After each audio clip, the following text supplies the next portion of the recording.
मुंबई उपनगरातील काही रेल्वे स्थानकाची नावं बदलण्यात येणार आहेत. काय तुम्हाला माहित नाही? मी सांगते. मुंबई उपनगरातील काही रेल्वे स्थानकांची नावं बदलण्याचा प्रस्ताव केंद्र सरकारकडे पाठवला जाणार आहे. यात काही रेल्वे स्थानकांची नावं आधी अशी का ठेवण्यात आली होती आणि आता त्याचं नाव काय असणार आहे हे जाणून घेण्यासाठी हा व्हिडिओ शेवटपर्यंत नक्की बघा. शिंदे गटाचे खासदार राहुल शेवाळे यांनी मुख्यमंत्री एकनाथ शिंदे यांच्याकडे ही ब्रिटिशकालीन नावं बदलण्याची मागणी केली होती. त्यानुसार कॉटन ग्रीन, करी रोड, सँडहर्स्ट रोड, मरीन लाईन्स अशा काही रेल्वे स्थानकांची नावं बदलली जाण्याची शक्यता आहे. या नावांमध्ये इतिहास दडलाय. हा इतिहास जाणून घेण्याआधी सध्याचं नाव आणि नवीन नाव काय असेल हे आधी पाहूयात. करी रोड लालबाग, सँडहर्स्ट रोड डोंगरी, मरीन लाईन्स मुंबादेवी, चर्नी रोड गिरगाव, कॉटन ग्रीन काळा चौकी, डॉकयार्ड माझगाव, किंग्स सर्कल तीर्थकर पार्श्वनाथ.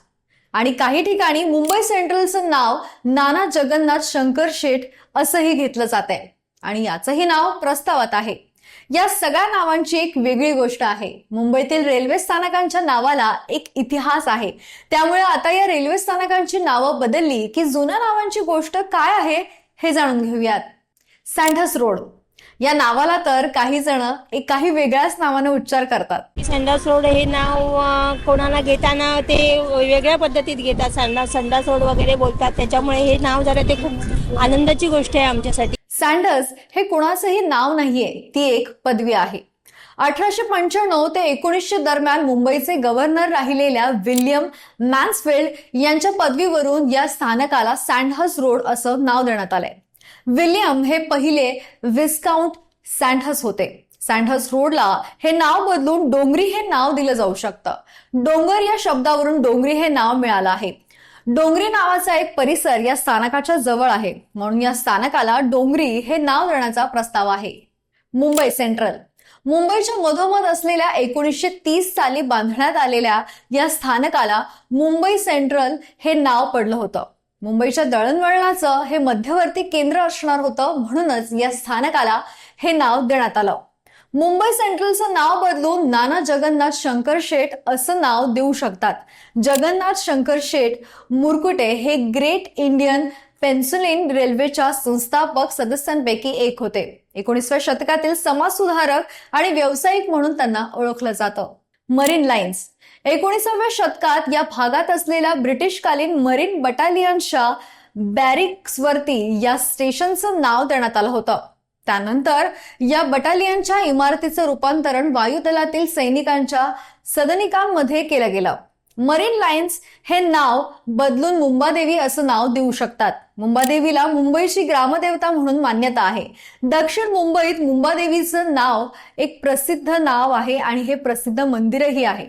आणि याच मंदिराच्या नावावरून या मरीन लाईन्सचं नाव बदलून मुंबादेवी ठेवण्याची मागणी करण्यात आली आहे. चर्नी रोड 18व्या शतकाच्या सुरुवातीला मुंबईत भरपूर मोकळी जागा होती. आज जे दिसतं ते कॉन्क्रीटचं जंगल त्यावेळी नव्हतं. त्यामुळे मुंबईत मोठ्या संख्येनं पशुपालक राहत असत. ब्रिटिशांनी सार्वजनिक ठिकाणी गुरे चरवण्यासाठी कर लावला होता. तेव्हा बहुतेकांना तो कर परवडणारा नव्हता. त्यामुळे मग सर जमशेदजी यांनी या परिसरात जनावरांना चरण्यासाठी एक मोठा भूखंड खरेदी केला आणि लवकरच हा परिसर चर्नी रोड या नावानं ओळखला जाऊ लागला. चर्नी रोडला हे नाव बदलून गिरगाव असं नाव देऊ शकतात. मलबार हिलच्या तळाशी मुंबईत गिरगाव आहे, त्यामुळे हे नाव देण्याचा प्रस्ताव आहे.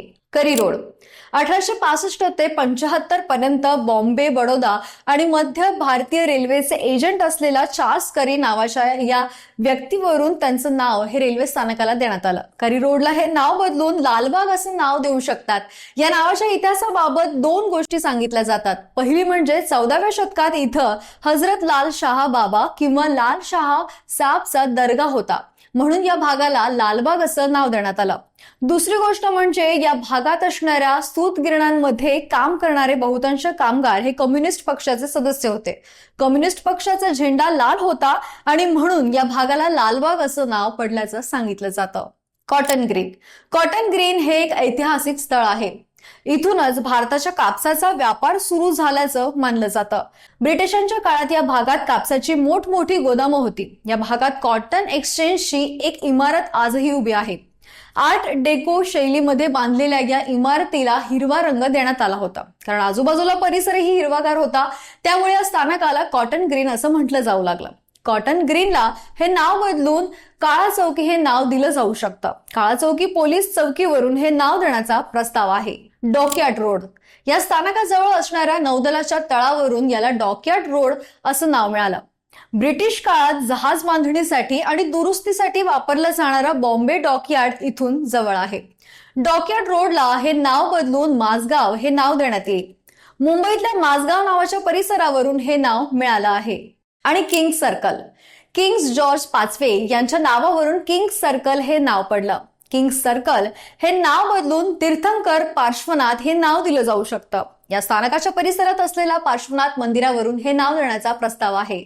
बरं, तुम्हाला ही इंटरेस्टिंग माहिती कशी वाटली आम्हाला कमेंट बॉक्समध्ये नक्की कळवा. व्हिडिओला लाईक करा, शेअर करा आणि जर तुम्ही या चॅनलवर नवीन असाल तर चॅनलला सबस्क्राईब करायला विसरू नका. धन्यवाद.